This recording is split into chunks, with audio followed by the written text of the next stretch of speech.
नमस्कार। तो ये एक छोटा-सा मेंटल डिटॉक्स सेशन जिसको कि आप एक ब्रीफ मोटिवेशन सेशन भी कह सकते हैं।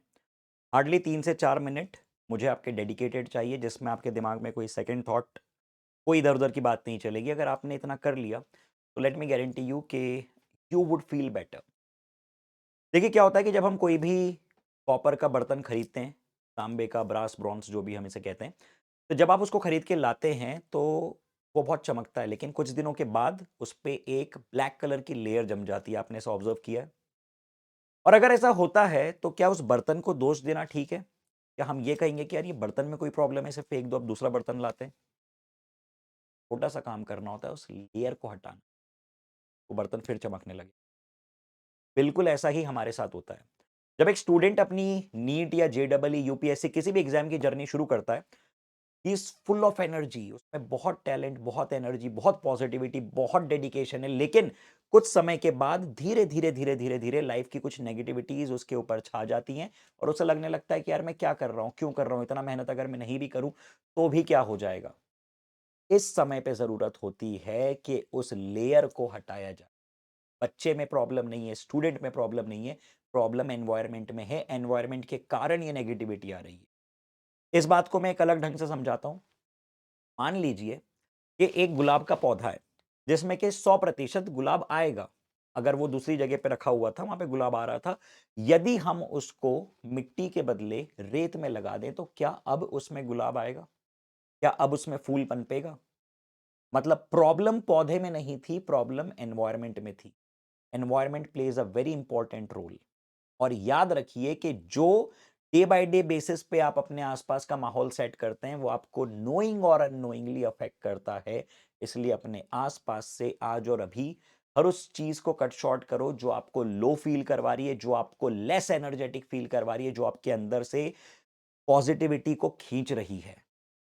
इसके पीछे एक बार सोचना, कोई भी हो सकता है, एक्स वाई जेड, मैं किसी का नाम नहीं ले रहा हूं, कोई भी हो सकता है, आपका दोस्त, आपका कोई रिश्तेदार, आपका कोई क्लासमेट, आपका कोई co-worker, whomsoever it might be, अगर वो आपकी लाइफ में नेगेटिविटी लेके आ रहा है या आ रही है तो आपको उस रिश्ते को तुरंत कट डाउन करना। सेकेंडली, अगर मैं आपसे ये पूछूं कि एक क्वालिटी बताइए जो कि एक विनर और एक लूजर को डिफरेंशिएट करता है। Let's put this question this way. आपको मालूम है, महाभारत के बारे में हम सबने पढ़ा है, अर्जुन और दुर्योधन दोनों के पास इक्वल अमाउंट ऑफ टैलेंट था, दोनों के पास एम्पल अमाउंट ऑफ रिसोर्सेस थे, काफी सारा राजपाट, पैसा, पावर, सब कुछ था, लेकिन फिर भी अर्जुन जीता, दुर्योधन बुरी तरह हारा। इसके पीछे एक इंटरपर्सनल स्किल बताइए कि इन दोनों में वो कौन सा डिफरेंस था जिसने इतना बड़ा डिफरेंस क्रिएट किया फाइनल रिजल्ट में। बताइए। आंसर है एटीट्यूड। अब इस एटीट्यूड वाले पॉइंट को मैं कुछ इस तरह से समझाऊंगा। गीता में एक श्लोक दिया हुआ है, ध्यान से सुनिएगा। जब श्री कृष्ण दुर्योधन के पास पहुंचे तो उन्होंने दुर्योधन से कहा कि हे दुर्योधन, जो तुम कर रहे हो ये गलत है, ऐसा मत करो, जो तुम कर रहे हो इससे बहुत विनाश होगा। तो दुर्योधन ने श्री कृष्ण को जानते हैं क्या कहा? दुर्योधन ने कहा कि हे कृष्ण, जानामि धर्मम न जानम च परिवृत्ति, जानामि अधर्मम न जानम च निवृत्ति। मतलब कि हे कृष्ण, मैं जानता हूं सही क्या है, मैं जानता हूं गलत क्या है, आप मुझे सही गलत का ज्ञान मत दो। जो सही है उसको करने की मुझ में ताकत नहीं है और जो गलत है वो करने से मैं खुद को रोक नहीं सकता। क्या आपको नहीं लगता कि ये कायरता हमारे अंदर भी पनप रही है? क्या आपको ऐसा नहीं लगता कि हमें भी मालूम है कि हमें क्या करना चाहिए और क्या नहीं करना चाहिए, लेकिन कहीं ना कहीं हमारे अंदर इतनी ताकत नहीं है कि हम सही काम करें और हमारे अंदर इतनी ताकत नहीं है कि हम गलत काम से खुद को रोक सकें। तो ये जो हमारे अंदर की कायरता है, यही एटीट्यूड की मैं बात कर रहा हूं। This is what creates the difference. और ऐसे समय पे आपको जरूरत होती है मार्गदर्शन की। अर्जुन श्री कृष्ण के पास गया, उनके चरणों में बैठा और उसने कहा कि मुझे बताइए, हे कृष्ण, हे माधव, हे वासुदेव, आप मुझे बताइए कि सही रास्ता क्या है, मैं क्या करूं। वो करने की मैं पूरी पूरी कोशिश करूंगा। और नतीजा क्या था ये आप सब जानते हैं।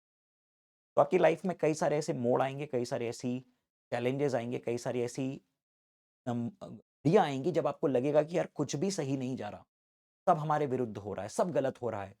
उस समय पे याद रखना कि जब सब गलत जाए, सब फेलियर लगे, सब खत्म हो गया है, कुछ अच्छा नहीं हो रहा है, हर तरफ से गलतियां हो रही हैं, घर वालों के ताने, रिजल्ट्स खराब हो रहे हैं, एक्स वाई जेड, हर तरफ से आपको प्रॉब्लम फेस हो रही हैं, तो बस इससे बुरा कुछ नहीं हो सकता। अब जो होगा बढ़िया होगा, और उस समय तक आपको इस जंग की घड़ी में खड़े रहना है।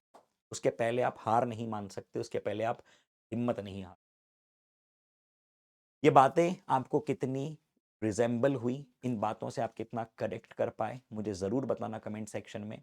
इस तरह के वीडियोस में बीच बीच में लाता रहूँगा, क्योंकि जैसा मैंने एग्जाम्पल दिया कि जो आपका दिमाग है, जो आपका दिल है, जो आपका चरित्र है, वो भी उस तांबे के बर्तन की तरह है जिस पे आसपास का एनवायरनमेंट एक नेगेटिव लेयर क्रिएट कर देता है। और ये मेरा काम है, आपके मेंटोर्स का काम है कि लेयर को हम हटाते रहें।